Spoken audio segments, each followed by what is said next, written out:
ఎమ్మెల్యేగా మొదటిసారి మండల పరిషత్తు సమావేశానికి వచ్చిన ప్రకాష్ రెడ్డిని మండల ప్రజాప్రతినిధులు, అధికారులు శాలువాలు కప్పి సన్మానించారు.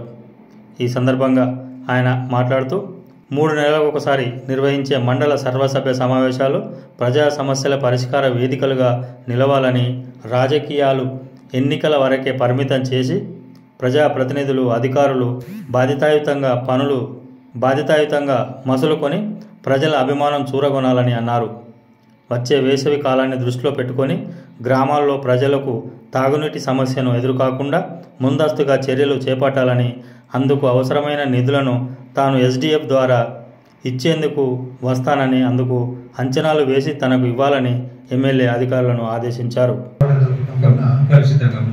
కోట్లు ఖర్చు పెట్టి మనము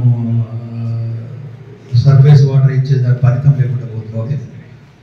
అన్నీ కూడా ఇప్పుడు దీంట్లో కూడా ఈ ప్రపోజల్స్ పెట్టుకున్నాను.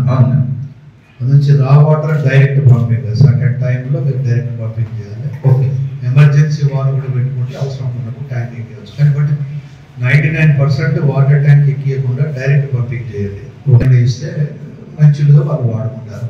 వంట వండుకోవడానికి కానీ తాగడానికి కానీ అవి అవసరం లేదు.